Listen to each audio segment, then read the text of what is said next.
Dice la palabra de Dios en 1 Tesalonicenses capítulo 3, versículo 1 en adelante.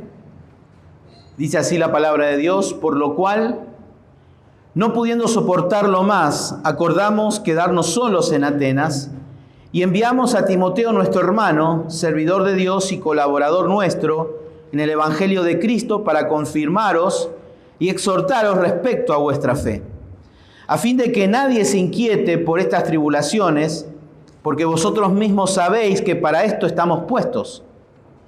Porque también estando con vosotros os predecíamos que íbamos a pasar tribulaciones, como ha acontecido y sabéis. Por lo cual también yo, no pudiendo soportar más, envié para informarme de vuestra fe, no sea que os hubiese tentado el tentador y que nuestro trabajo resultase en vano. Pero cuando Timoteo volvió a nosotros y nos dio buenas noticias de vuestra fe y amor, y que siempre nos acordáis con cariño, deseando vernos como también nosotros a vosotros. Por ello, hermanos, en medio de toda nuestra necesidad y aflicción, consolaos de vosotros por medio de vuestra fe. Porque ahora vivimos si vosotros estáis firmes en el Señor. Por lo cual, ¿qué acción de gracias podremos dar a Dios por vosotros, por todo el gozo con que nos gozamos a causa de vosotros delante de nuestro Dios, orando de noche y de día con gran insistencia, para que veamos vuestro rostro y completemos lo que falte a vuestra fe? Oramos al Señor. Padre Santo, en esta mañana encomendamos tu palabra en tus manos. Pedimos, Señor, tu dirección, tu luz, tu discernimiento, Señor, en este día. Glorifica tu palabra en medio de nosotros. En el nombre de Jesús. Amén. Muy bien, hay una palabra que creo que la conocemos bien y la experimentamos a diario, podríamos decir, y es la palabra preocupación, ¿no? ¿Quién no se ha preocupado en la vida y quién no está preocupado hoy día? El diccionario de la Real Academia Española dice que preocupación quiere decir causar temor o inquietud. Causar temor o inquietud. Es un estado de ansiedad, inquietud o temor producido justamente ante una situación difícil, un problema. Y justamente en esta mañana vamos a encontrar esta palabra en este momento, en esta lectura, en esta porción, la palabra en cierto modo implícita, preocupación. Preocupación. Hemos sido exhortados muchas veces a no preocuparnos en la vida, a colocar toda nuestra confianza, cargar toda nuestra carga en Dios, depositar todas nuestras ansiedades sobre Él. Pero en esta mañana veremos otro tipo de preocupación. Y vamos a ver lo que es la preocupación justamente del apóstol Pablo. En esta porción que acabamos de leer vemos que Pablo manifestó su profunda preocupación por la firmeza espiritual de los tesalonicenses en medio de las tribulaciones.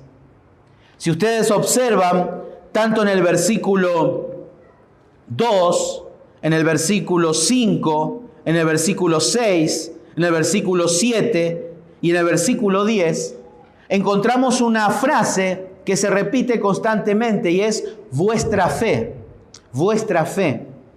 También encontramos aquí expresiones como, por ejemplo, tribulaciones, que se repite 2 veces.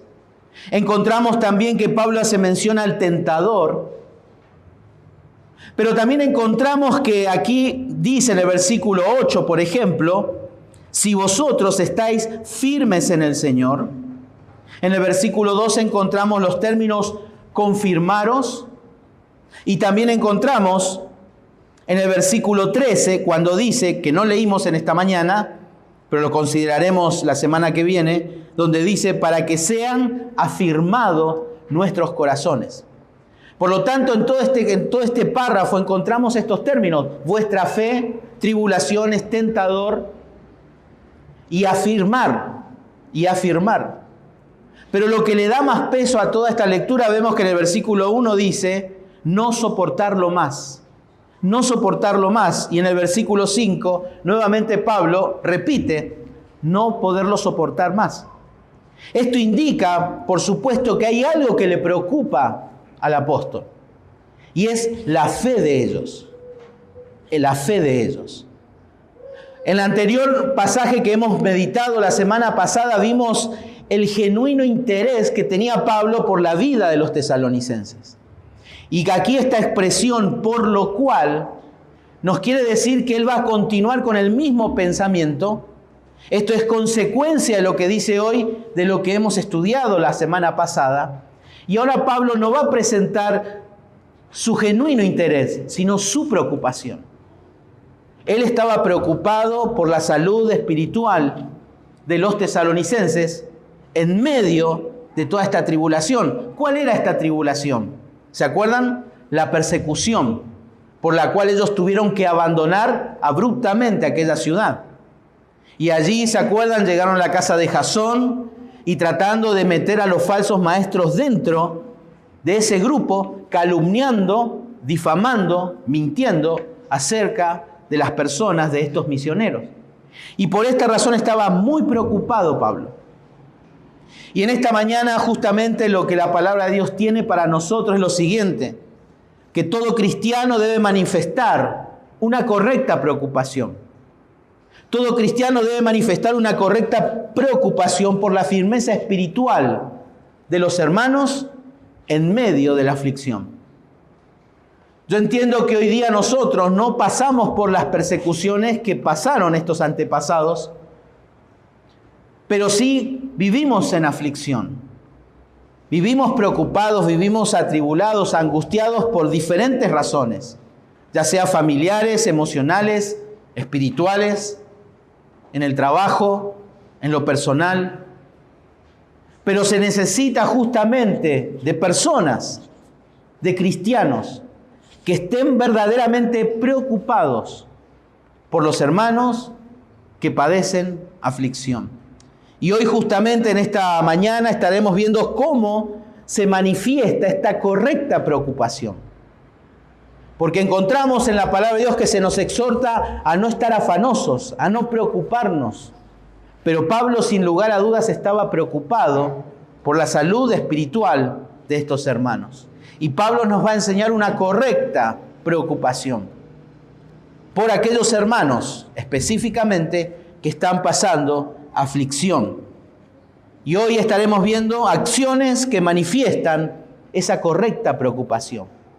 Tenemos mucho para aprender en esta porción de cómo nosotros podemos preocuparnos por los hermanos que padecen aflicción.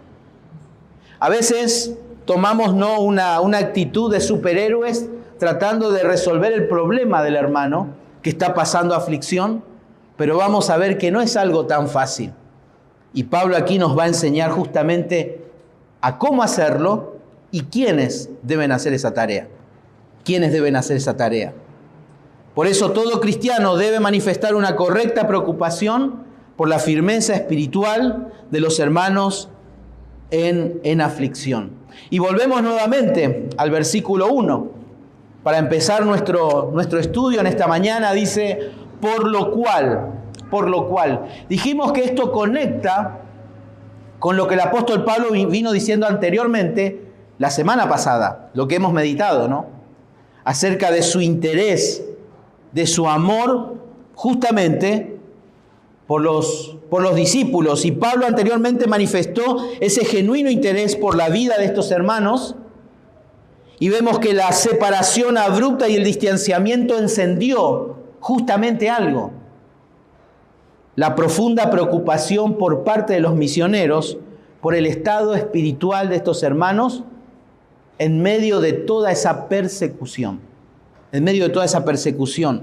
Pablo 2 veces repite esta expresión, no pudiendo soportarlo más. No pudiendo soportarlo más. Acuérdense, él no tenía un sentimiento simplemente de una amistad, sino por el bien espiritual de estos hermanos. Él ya no podía soportar la distancia que existía entre él, los misioneros y esta congregación. Él tenía un profundo interés. No nos vamos a detener mucho en esta primera acción que Pablo tiene manifestando su preocupación, pero está hablando sin lugar a dudas de ese profundo amor que él tenía por ellos, ese interés que él tenía. Por eso esto viene en colación a lo de la semana pasada. Ahora, ¿qué es lo que también a Pablo le preocupaba y a los misioneros? Bueno, les preocupaba que ellos estaban pasando persecución. Eso sumamente producía preocupación en la vida de estos misioneros. En segundo lugar, ellos eran recién convertidos. Tenían aproximadamente entre 3 a 4 meses más o menos de convertidos. Y otra de las razones por las cuales Pablo y los misioneros estaban preocupados, porque ellos salieron de manera abrupta, que aún ellos no tenían un liderazgo maduro. No había una figura de anciano, no había una figura de liderazgo. Pablo y sus compañeros tuvieron que salir forzosamente. Y por eso era tanto la carga de preocupación por ellos. Y sin lugar a dudas, repito nuevamente, aquí en primer lugar, ¿cuál es esta acción que manifiesta una correcta preocupación? Es el amor profundo que Pablo tenía por ellos. Dice, no puedo soportarlo más, no puedo. Y lo primero que nos debe mover a nosotros cuando vemos a un hermano que está así es justamente eso, un amor profundo. Estar interesado por el hermano, tiene que haber para eso un amor, como en este caso el calibre que experimentaron Pablo y sus compañeros. Pablo no estaba interesado en su propia aflicción, sino justamente en la aflicción de los demás. ¿Se acuerdan ahí en Hechos 20:24 decía, pero de ninguna cosa hago caso, ni estimo preciosa mi vida para mí mismo, con tal que acabe con gozo el ministerio que recibí del Señor Jesús? Pablo no colocaba en primer lugar, y eso ya lo hemos hablado la semana pasada. Por lo tanto, ¿cuál es esta primera acción? Es un amor profundo. Y Pablo dice, no pudiendo soportarlo más.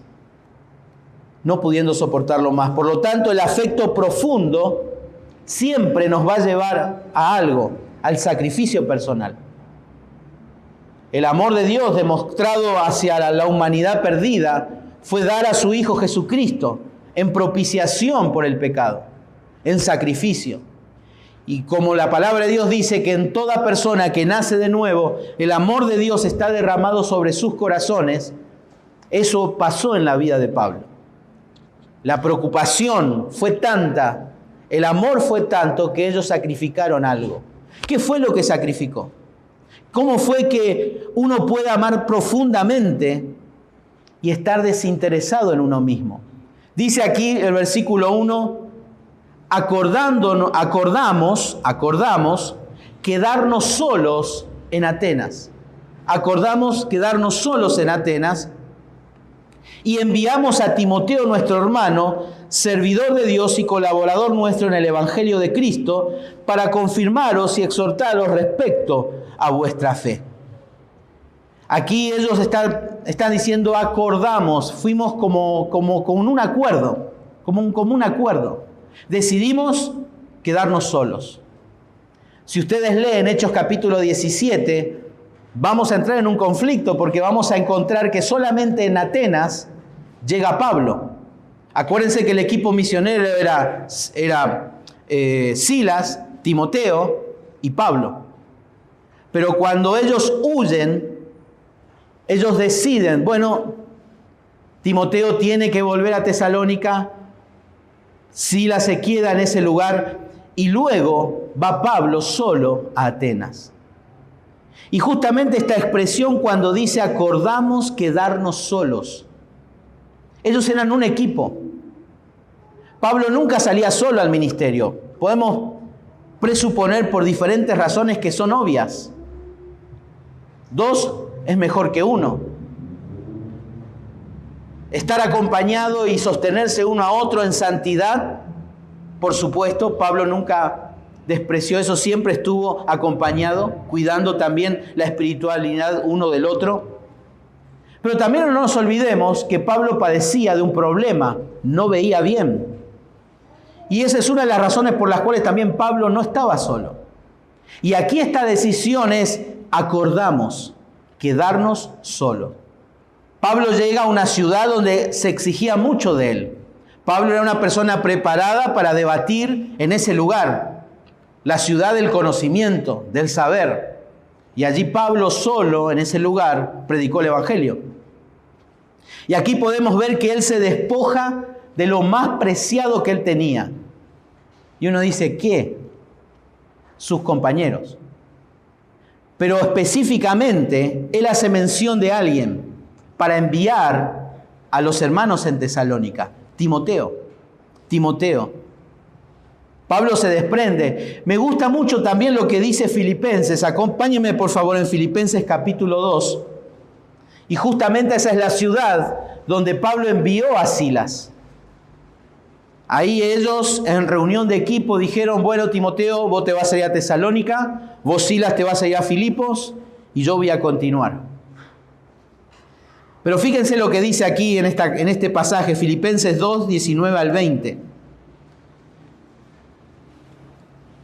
Espero en el Señor Jesús, enviaros pronto a Timoteo para que yo también esté de buen ánimo al saber de vuestro estado. Pues a ninguno tengo del mismo ánimo y que tan sinceramente se interese por vosotros. Fíjense cómo hace mención Pablo, en este caso, ¿de quién? De Timoteo. No tengo a ningún otro del mismo ánimo que tan sinceramente se interese por vosotros. Y justamente los tres sustantivos que continúan, fíjense allí en nuestro versículo, volvamos a 1 Tesalonicenses, Pablo menciona a Timoteo como hermano, servidor y colaborador. Tres sustantivos. Y esto es importante, estos nombramientos, estas menciones de Pablo para con Timoteo, justamente presenta el aprecio, el valor que tenía la vida de Timoteo, justamente para con Pablo y todo el equipo misionero. Esto era muy importante. Lo que Pablo le estaba diciendo a estos hermanos, quédense tranquilos, hermanos. Estoy enviando el mejor material de trabajo que tengo. Este hombre califica. Pero si nosotros leemos, Timoteo tenía muy poco tiempo de ministerio. Casi no tenía experiencia.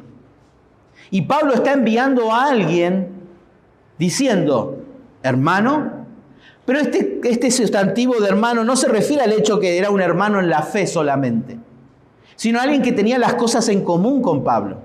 La misma pasión por la obra, la misma pasión por las escrituras, la misma pasión por el ministerio, y habían experimentado también justamente todas estas persecuciones. Tenían mucho en común. Por lo tanto, estoy enviando a mi hermano. Luego dice un servidor de Dios, un diácono.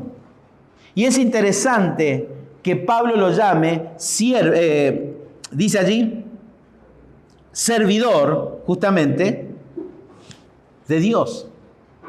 Aún Pablo y Apolos se distinguían como colaboradores en la primera carta, pero aquí habla como un servidor, alguien que está dispuesto a servir, y en este caso a Dios. Y luego lo llama colaborador. ¿Colaborador en qué? En el Evangelio de Cristo. Por lo tanto, estos términos indican el calibre de Timoteo. Y lo destacado en que en tan poco tiempo Timoteo era esto. Pablo no estaba enviando a alguien que quería salir de buena onda nomás al ministerio. Él está enviando al mejor, a su hijo en la fe. A su hijo en la fe. Alguien que se estaba proyectando grandemente para el ministerio. Y esto nos enseña algo. Que Pablo, en segundo lugar, para demostrar esta profunda preocupación, él renuncia justamente a sus planes. Renuncia a sus planes. Y esto nos enseña algo a nosotros. Que Pablo está enviando a alguien que se está preparando, que está creciendo, lo mejor que tenía. Y muchas veces pasa que aún en el ministerio, a los que realmente se proyectan como Timoteo, A veces lo dejamos en el banco para que no haga nada porque nos puede serruchar el piso. Otras veces, queremos dejarlo para nosotros y no queremos dejarlo salir. Pero esto indica justamente que para Pablo no había agenda escondida y Pablo no era egoísta. Pablo no era egoísta.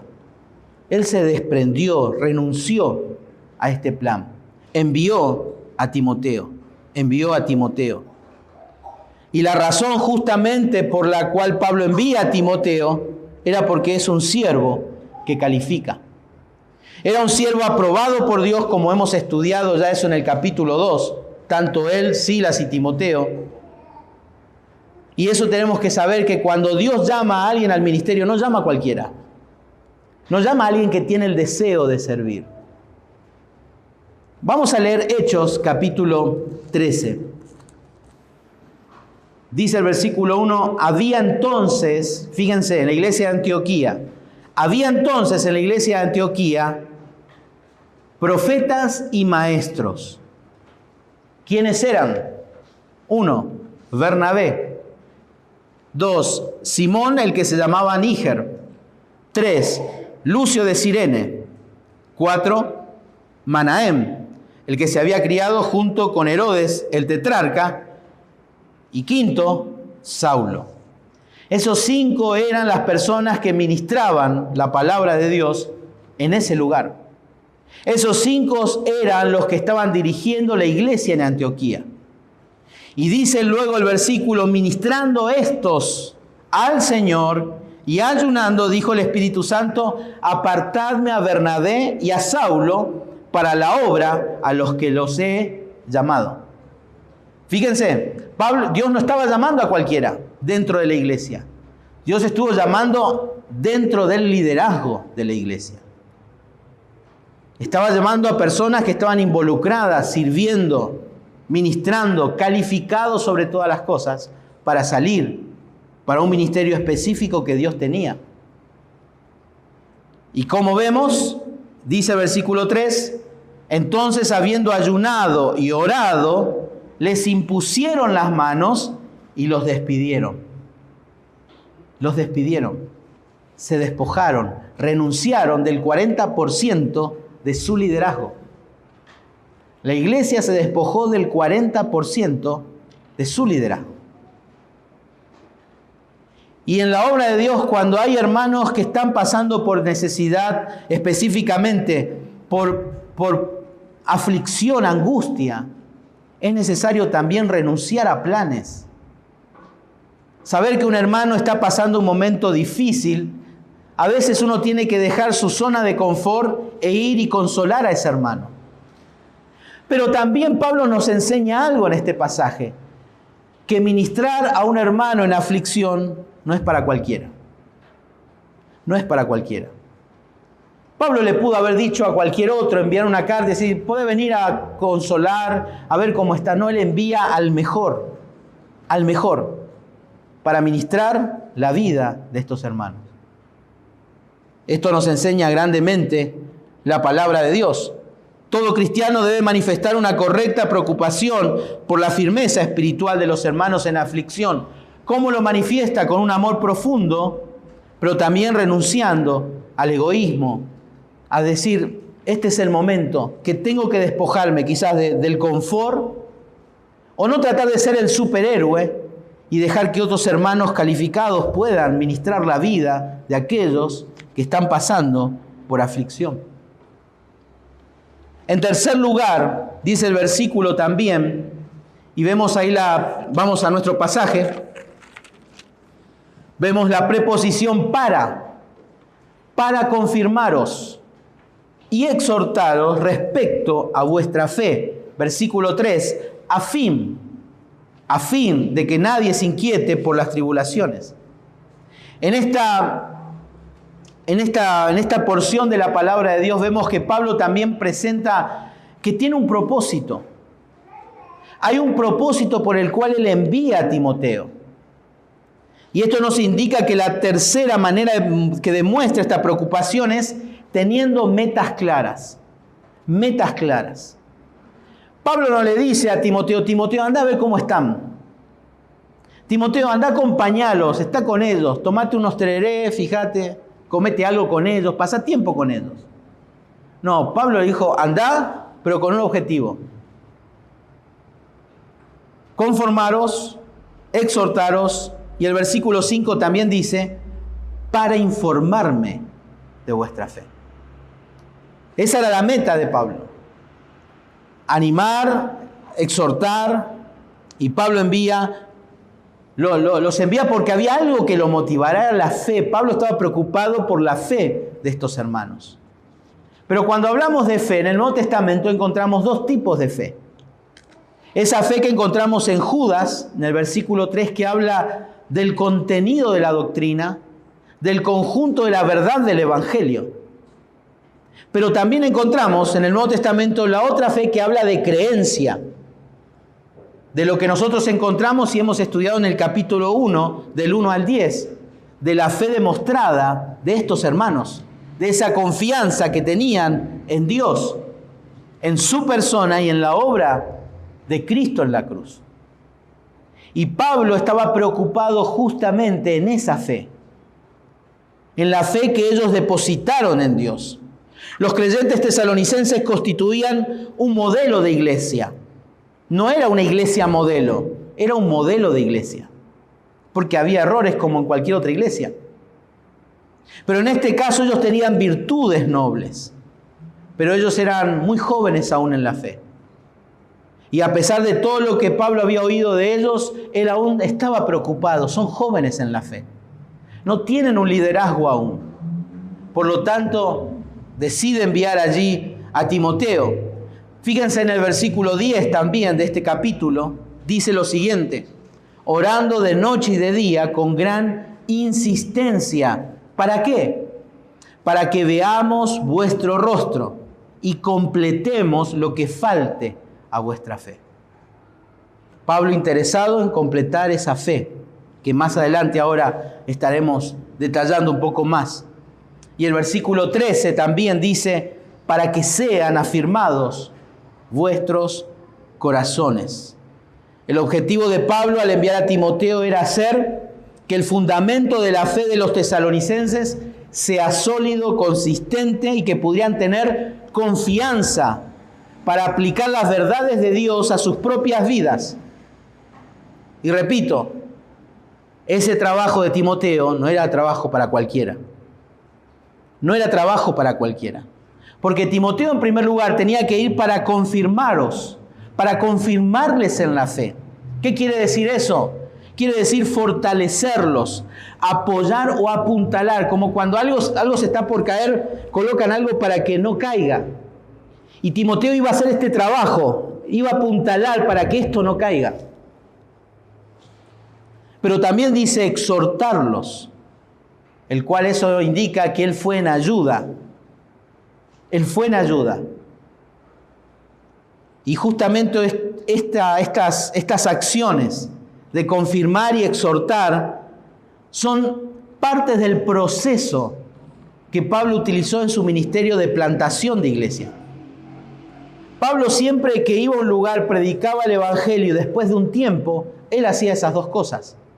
Fíjense en Hechos capítulo 14, si me acompañan, Hechos 14, versículo 21 y 22.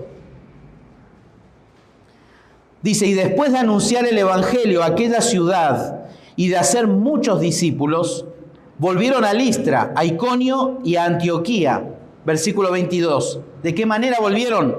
Confirmando los ánimos de los discípulos. Confirmando. Luego exhortándoles a que permanecieran en la fe, diciéndoles, es necesario que a través de muchas tribulaciones entremos en el reino de Dios. Por eso Pablo en ese proceso era confirmar y exhortar, confirmar y exhortar. Porque la única manera de afirmar y exhortar a un hermano en aflicción, justamente, es enseñándoles la palabra de Dios. Enseñándoles la palabra de Dios. Hay momentos en la vida en que uno pasa por aflicciones y a veces no sabemos qué decir. Pero en este caso es ministrar con la palabra de Dios. Y ese es el punto importante en esto. Porque la fe no puede ser fuerte sin el conocimiento y el entendimiento de la palabra de Dios. Nadie puede tener una fe verdadera si no conoce y entiende correctamente lo que la palabra de Dios dice. Y nadie de nosotros, por arte de magia, va a poder interpretar las Escrituras así nomás. Por eso Pablo enviaba a Timoteo. Y esto es destacable de Timoteo. En tan poco tiempo, tanto amaba a su Señor, tanto amaba su palabra, tanto podía él ser y tener una responsabilidad tan grande, tan grande. Yo les leo un ejemplo. Hechos capítulo 15, versículo 32 dice: y Judas y Silas, como ellos también eran profetas, consolaron y confirmaron a los hermanos, y escuchen, con abundancia de palabras, exhortando y consolando con abundancias de palabras. Lo digo por mí. Yo sé que aquí hay otro argentino, pero lo digo por mí. A nosotros los argentinos nos gusta hablar mucho. Sabemos hablar. Pero Judas y Silas no eran argentinos. Cuando se refiere a palabra, habla de las Escrituras. No iban con chamullo, como decimos en Argentina, con bla, bla, bla, bla, bla, bla. Ellos iban con las Escrituras, abundaron en las Escrituras. Y eso es lo que consuela, eso es lo que confirma al hermano. No nuestra compañía solamente al lado de él en momentos tristes. Y a veces queremos ayudar, queremos fortalecer al hermano, pero no sabemos qué decir. Y lo mejor que usted puede hacer en ese momento es decir a otro hermano que pueda hacerlo. Puede ir a ver a fulano, está mal. Necesito que él pueda ser animado, fortalecido en las Escrituras. Y eso es lo que Pablo le pedía a Timoteo. Porque esto es fundamental, es importante. Jeremías, yo les leo, lo pueden anotar, Jeremías 9, versículos 23 y 24 dice: así dijo Jehová, no se alabe el sabio en su sabiduría, ni en su valentía se alabe el valiente, ni el rico se alabe en sus riquezas, mas alábese en esto el que se hubiere de alabar. ¿En qué? En entenderme y conocerme, que yo soy Jehová, que hago misericordia, juicio y justicia en la tierra, porque estas cosas quiero, dice Jehová. Palabra del Señor. Y eso es lo que debemos buscar. Pablo sabía que enfrentaban y podían inquietarse por diferentes tribulaciones. Fíjense el versículo 3, dice: a fin de que nadie se inquiete por estas tribulaciones. Ahí cuando habla justamente inquietarse, habla el hecho de no fascinarse, no dejarse encantar por estas situaciones. Pablo preocupado de que ellos vuelvan atrás, Pablo envía a Timoteo. Envía al mejor instrumento, Timoteo. Pablo deseaba que estos hermanos estén afirmados y consolados en la verdad divina para que nadie de ellos pueda o fuera apartado o sacudido en su fe y que nadie vuelva atrás. Todo cristiano debe manifestar, por lo tanto, una correcta preocupación por la firmeza espiritual de los hermanos en aflicción. ¿De qué manera? Primero, amando sinceramente, profundamente al hermano. Segundo, renunciando al egoísmo, a los planes, renunciar a nuestro confort y movernos en acción en consecuencia al hermano que está pasando necesidad, aflicción. En tercer lugar, teniendo metas claras. ¿Cuál debe ser nuestra meta al ir y animar y confortar a un hermano en aflicción? Las Escrituras. En cuarto lugar, dice el versículo 3, la segunda parte dice: porque vosotros mismos sabéis que para esto estamos puestos. Versículo 4, porque también estando con vosotros os predecíamos que íbamos a pasar tribulaciones como ha acontecido y sabéis, Por lo cual también yo, no pudiendo soportar más, envié para informarme de vuestra fe, no sea que os hubiese tentado el tentador y que nuestro trabajo resultase en vano. Bueno, aquí encontramos otra acción que manifiesta una correcta preocupación. ¿Y cuál es? Advirtiendo la realidad. Y Pablo les presenta dos realidades. Les advierte sobre la realidad de la tribulación y la realidad del tentador. Hay una realidad, hermanos, le dice. Nosotros ya les habíamos anticipado que esto iba a suceder, les dijo. Porque para esto estamos puestos, dice el versículo 3. No vamos a volver a hablar de este concepto porque es algo que ya veníamos hablando. Porque mismo Pablo le decía a Timoteo, aquel que quiere vivir piadosamente padecerá persecución. Pablo ya les dijo, ya están advertidos de las tribulaciones.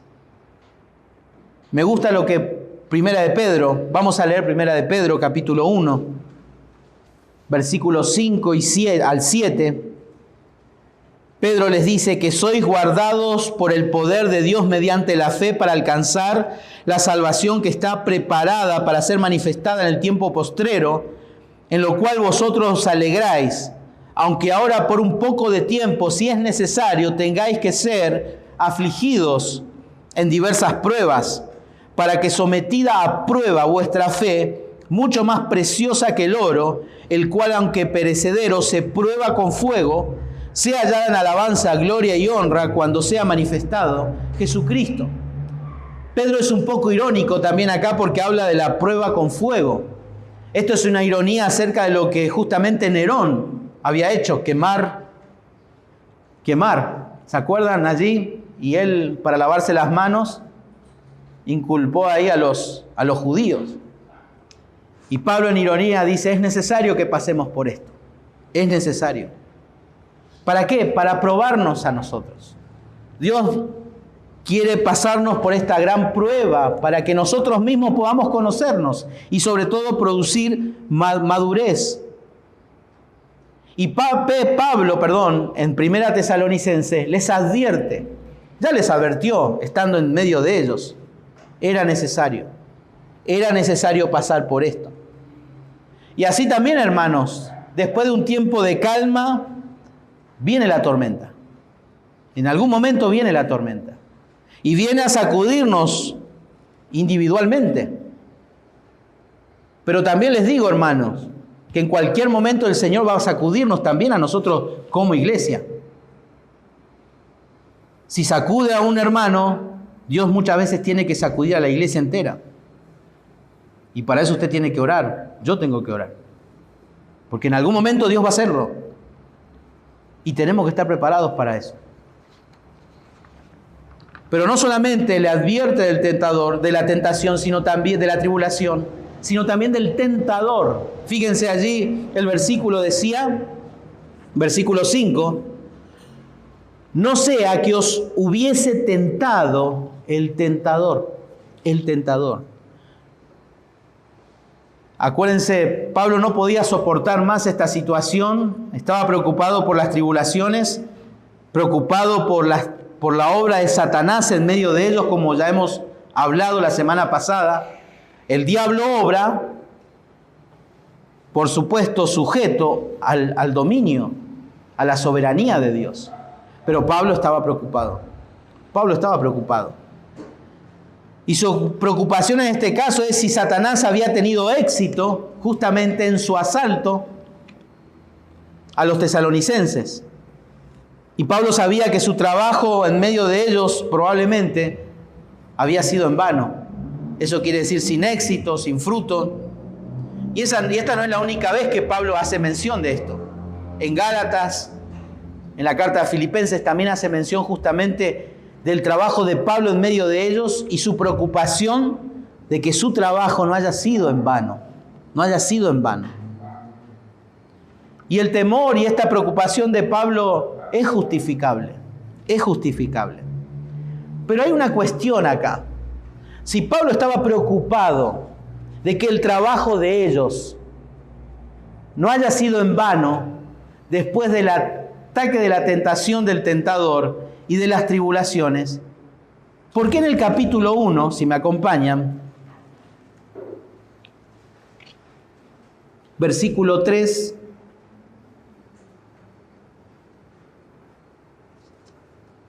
dice, acordándonos sin cesar delante del Dios y Padre nuestro de la obra de vuestra fe, del trabajo de vuestro amor y de vuestra constancia en la esperanza en nuestro Señor Jesucristo?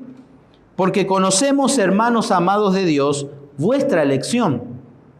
Pues nuestro evangelio no llegó a vosotros en palabras solamente, sino también en poder, en el Espíritu Santo y en plena certidumbre, como bien sabéis, cuáles fuimos entre vosotros por amor de vosotros, y vosotros vinisteis a ser imitadores de nosotros y del Señor, recibiendo la palabra en medio de gran tribulación, con gozo del Espíritu Santo. Uno lee, bueno, ya hemos leído esa porción y ahora nos encontramos que Pablo tenía miedo que su trabajo haya sido en vano. Entonces, Pablo, ¿tan preocupado estás que ya no estás pensando bien? ¿Estás diciendo que estás gozoso porque ellos son elección de Dios y han manifestado esto, y ahora estás diciendo que tenías miedo de que vuelvan atrás? ¿Acaso está diciendo que un cristiano puede perder la salvación? Bueno, acuérdense, hermanos, Pablo está escribiendo una carta después que recibió un informe. Después que Timoteo vino con toda la información, Pablo decide escribir esta primera carta. Y él en estos primeros capítulos, él está hablando de toda esa experiencia, todo el corazón de Pablo, todo lo que les motivaba y toda su preocupación. Le está abriendo su corazón. Y mi temor era que nuestro trabajo sea en vano. En el idioma original, justamente los verbos utilizados, cuando habla acerca del tentador, cuando dice, no sea que os hubiese tentado el tentador, está hablando como un hecho concreto que no sucedió. Pero luego dice, y que nuestro trabajo resultase en vano. Pablo simplemente abrió su corazón y su preocupación en ese momento. Pero tan así, bueno, después del informe, Pablo pudo comprobar que ellos eran elección de Dios. ¿Por qué? Porque estaban firmes en medio de la persecución. Ahí Pablo pudo estar gozoso, seguro de la conversión de esta congregación. Aquí Pablo en ningún momento está enseñando de que se pierde la salvación, pero sí hay algo que debemos entender claramente. Segunda de Corintios, capítulo 11, versículo 3, si me acompañan. Dice el versículo 3, pero temo, dice Pablo, que como la serpiente con su astucia engañó a Eva, vuestros sentidos sean de alguna manera extraviados a la sincera fidelidad a Cristo. Cuando habla allí de sentidos, habla de pensamientos, habla de ideas, habla del razonamiento. Por eso siempre decimos que la verdadera lucha espiritual es entre la verdad y la mentira. Está acá en nuestros pensamientos. Y es allí donde Satanás apunta. Eso es lo que hicieron estos alborotadores, estos judíos y gentiles. El tentador, el padre de mentiras, utilizó a estos tumultuosos y mintieron contra Pablo y los discípulos y los misioneros. El calumniador, el diablo, utilizó personas para que calumnien contra Pablo y los misioneros. El difamador por excelencia, Satanás, utilizó a estos hombres para difamar el ministerio justamente de Pablo y sus compañeros. Es lo que sabe hacer Satanás. Pero Pablo le decía a la iglesia de Corinto, me temo, tengo miedo que Satanás haya hecho el mismo trabajo que hizo en Eva. Los engañó. Fue al pensamiento, al razonamiento. Y eso es lo que hace Satanás con nosotros. Por eso más adelante Pablo dice, tenemos que llevar todos nuestros pensamientos esclavos a Cristo en obediencia. Y hermanos, si estás pasando aflicción, dificultad, es necesario advertirte que hay tribulación. Es necesario pasar por este tiempo. ¿Para qué? Para que Dios haga en nosotros la imagen de Cristo. Pero también advertir que hay un tentador y está apuntando a nuestros pensamientos, a todos nuestros argumentos. Y quizás todo ese argumento que usted está pensando no sea de Dios, sea del diablo. Y es necesario comprender esa verdad. Todo cristiano debe manifestar una correcta preocupación por la firmeza espiritual de los hermanos en aflicción. Es necesario que eso sepamos a la hora de animar, de afirmar a un hermano. Nada agarra por sorpresa. Tenemos que estar preparados. Versículo 6. Pero, comienza el contraste. Pero, acá ya hay un cambio en el pensamiento de Pablo. Pablo vino expresando preocupación, ansias, probablemente podríamos decir angustia, porque no pudiendo soportarlo más, habla de eso, un profundo pesar. Pero dice, cuando Timoteo volvió de vosotros a nosotros y nos dio buenas noticias de vuestra fe y amor, y que siempre nos recordáis con cariño, deseando veros como siempre nosotros a vosotros, por ello, hermanos, en medio de toda nuestra necesidad y aflicción, fuimos consolados de vosotros por medio de vuestra fe. Porque ahora vivimos si vosotros estáis firmes en el Señor. Cuando Timoteo volvió de Tesalónica a Pablo, que estaba ya en Corinto, él dice, cuando volvió, nos dio buenas noticias. Buenas noticias. Y esto no es solamente decir, recibí una buena noticia. Él lo está diciendo, hemos recibido el Evangelio. ¿Por qué utiliza esta palabra evangelio? Acuérdense que el evangelio no solamente era un término que nosotros conocemos y asociamos religioso. Era un término muy cultural de aquel entonces. Era de una noticia, una buena noticia, que cuando el oyente la recibía, cambiaba totalmente su vida y las circunstancias en las cuales él vivía. Por eso Pablo dice, cuando recibimos el Evangelio, no el Evangelio de Jesucristo, sino la buena noticia, el Evangelio de que ustedes, en medio de esta gran prueba y en medio de esta preocupación que nosotros teníamos, ustedes están firmes. Y esto cambia rotundamente la actitud de Pablo. Antes estaba preocupado, ahora está gozoso. Cambió completamente su estado de ánimo. Completamente. Pablo está animado, y luego continúa diciendo que fue el amor, la fe, que ellos se acuerdan de ellos, pero también dice, están deseosos de vernos. ¿Se acuerdan cuando hablamos la semana pasada de vernos, de ver cara a cara? No era simplemente el estar juntos, sino tener una comunión íntima, profunda. Y lo que a Pablo le motivó fue la fe de los hermanos, el amor de los hermanos, el recuerdo que tenía de ellos, pero también el deseo de compartir tiempo con Pablo. Y esto le animó a Pablo.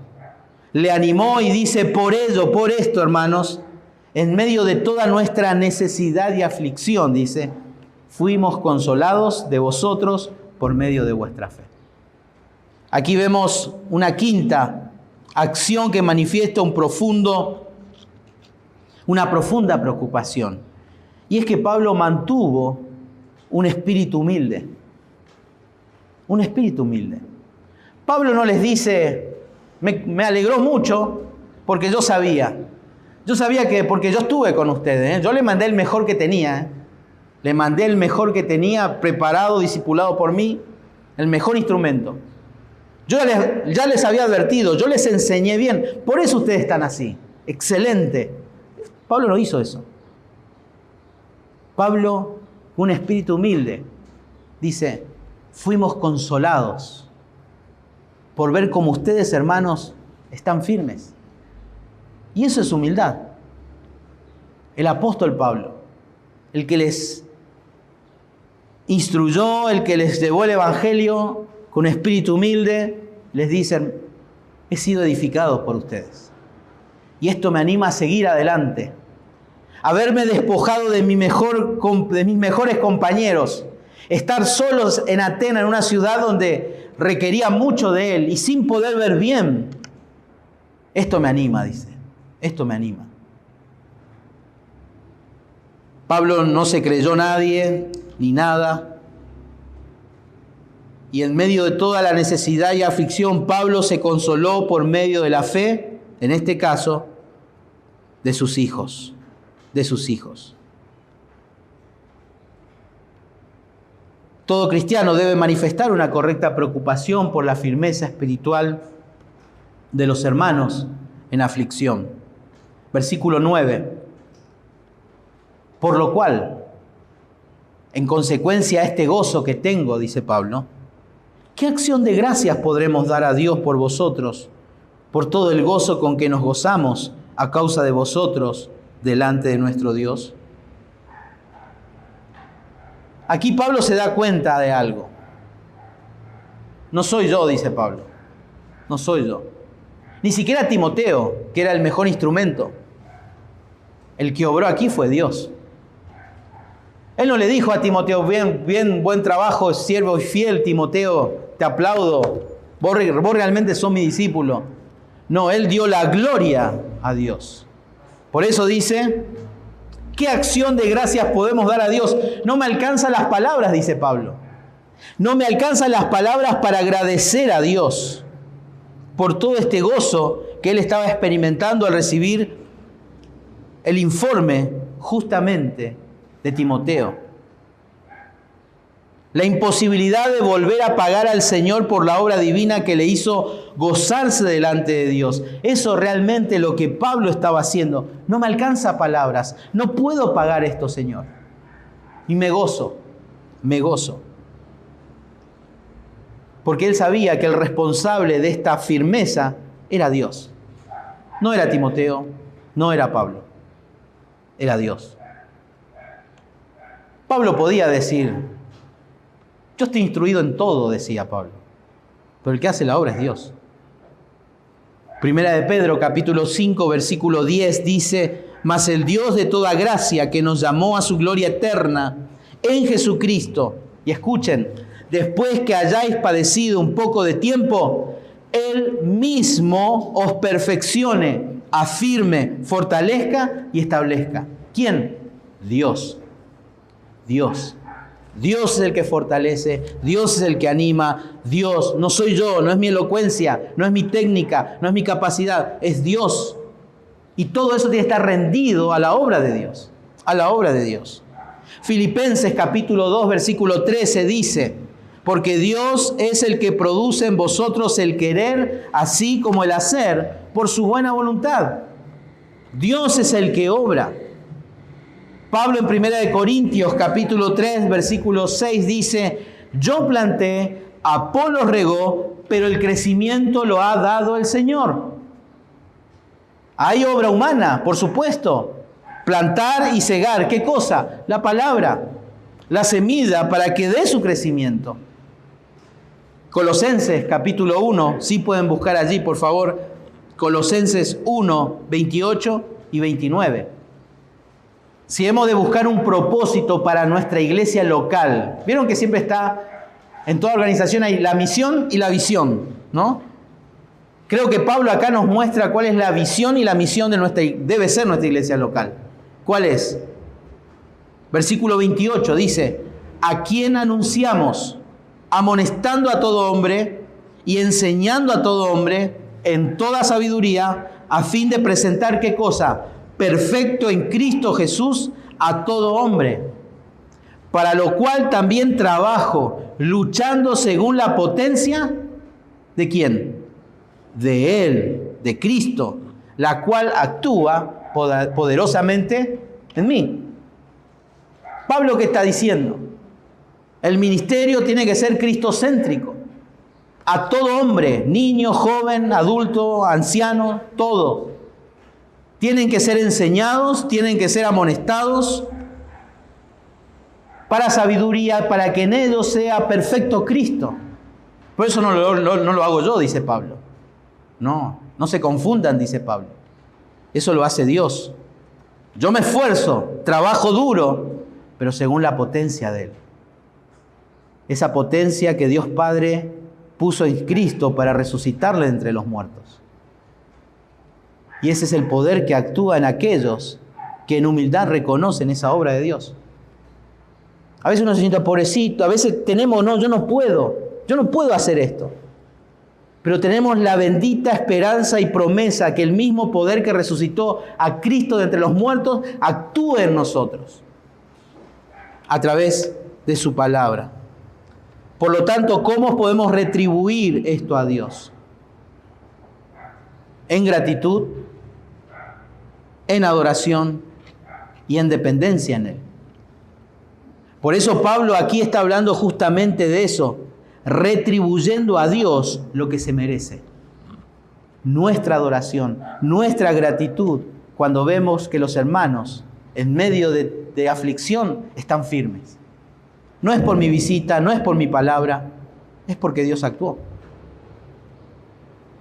Y terminando, versículo 10 dice, orando de noche y de día, con gran insistencia, para que veamos vuestro rostro y completemos lo que falte a vuestra fe. Aún el gozo y la gratitud por el estado espiritual de los tesalonicenses, aún así Pablo le hace una oración. Pide al Señor algo. Día y noche, incesantemente, extenuadamente, dice, para que veamos vuestro rostro. Nuevamente esa expresión, ver el rostro, estar juntos y poder ministrarlos y tener comunión unos con otros. ¿Para qué? Y también completemos lo que falte a vuestra fe. La meta final de su oración era completar lo que faltara en las vidas de ellos delante de Dios. ¿Qué quiere decir? ¿Completar su salvación? No es eso. Es justamente lo que Pablo les dice a los Gálatas. ¿Se acuerdan allí en el capítulo 4? Pablo le decía a los Gálatas, hijitos míos, por quienes vuelvo a sufrir dolores de parto hasta que Cristo sea formado en vosotros. Y eso es justamente lo que Pablo quería con ellos. Que en medio de esta tribulación Cristo sea formado en ellos. Y Pablo dice, yo quiero ser parte de eso. Y uno piensa en qué es el discipulado y uno dice, bueno, el paso número 1, paso número 2, paso número 3. Eso no es discipulado. El verdadero discipulado es ayudar al hermano a que Cristo sea formado en él.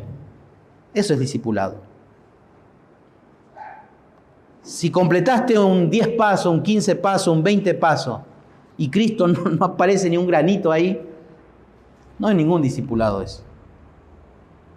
El verdadero discipulado es ayudar a un hermano en su santificación progresiva para que Cristo sea formado en él.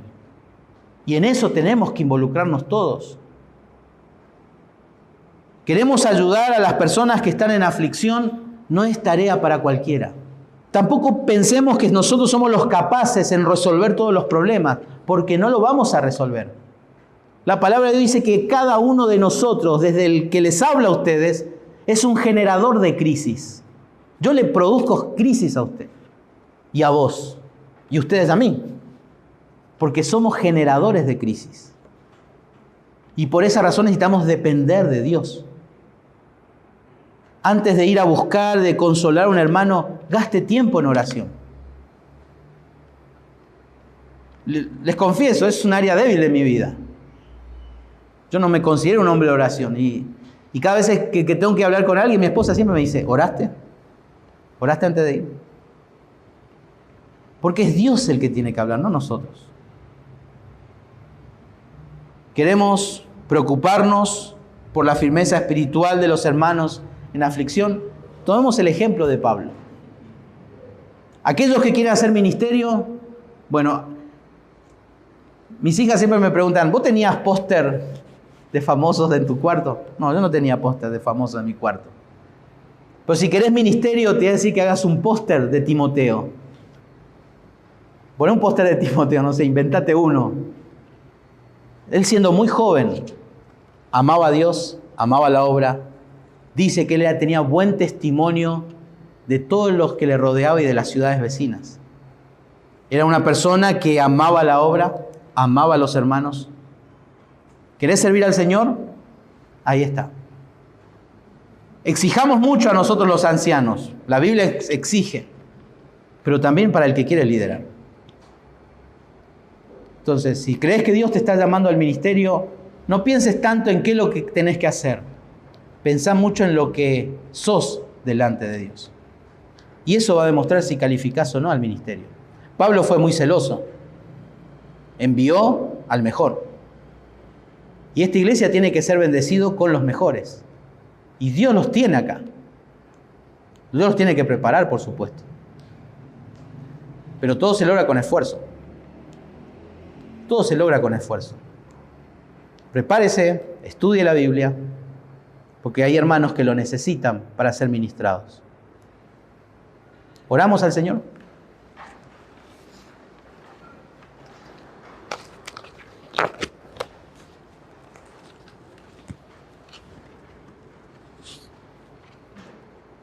Padre, estamos agradecidos en esta mañana por tu palabra.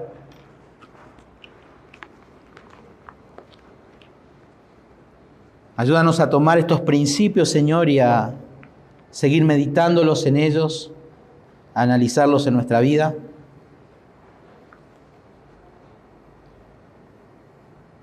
Queremos pedirte desde ya, Padre, por las pruebas que pueden venir a nuestra congregación. Queremos estar firmes en tu palabra, firmes en ti, Señor.